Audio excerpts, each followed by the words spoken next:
আমরা অনেকেই পাকা পেঁপে খেতে পছন্দ করি, তবে পেঁপে খাওয়ার পর আমরা বীজগুলো ফেলে দেই।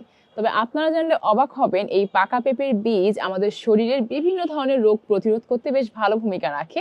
বিশেষ করে শরীরের কৃমি ধ্বংস করতে এটি বেশ কার্যকরী ভূমিকা রাখে।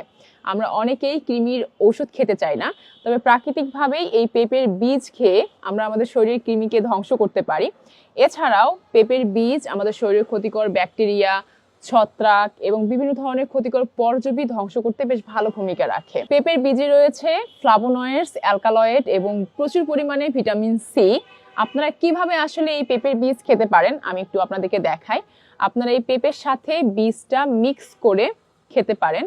পাশাপাশি 1 গ্লাস পানিতে 1 চামচ পরিমাণ পেঁপের বীজ রাতের বেলা পানিটাতে দিয়ে সারা রাত ফ্রিজে রেখে সকালবেলা বীজটা পানি থেকে আলাদা করে রেখে যাদের গ্যাস্ট্রিকের সমস্যা রয়েছে তারা খেলে আল্লাহর রহমতে গ্যাস্ট্রিকের সমস্যা আপনাদের অনেকটাই কমে যেতে পারে। এছাড়াও এভাবে পেঁপের সাথে মিক্স করে খেলে আমাদের ত্বক ভালো থাকে, কিডনি সচল থাকে এবং হৃৎপিণ্ডের কার্যক্ষমতা বৃদ্ধি করে। অনেকেই এই পাকা পেঁপের বীজটা মধুর সাথে মিক্স করে খায় বা শুকিয়ে স্মুদি আকারেও এটি খেয়ে থাকে।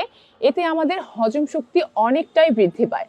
তাই পাকা পেঁপে তো আপনারা খাবেনই, এখন থেকে এই পাকা পেঁপের বীজটাও আপনারা খাবেন, তবে পরিমিত পরিমাণে আপনারা প্রতিদিন 1 চামচ পরিমাণ খেতে পারেন। আর আপনারা যারা ঘরে বসেই পাহাড়ি রেড লেডি পেঁপে অর্ডার করতে চান তারা আমাদের পেজ প্রিমিয়াম ফ্রুটস থেকে অর্ডার করতে পারেন। কমেন্টে আমি আমাদের পেজ লিঙ্কটা শেয়ার করে দিব।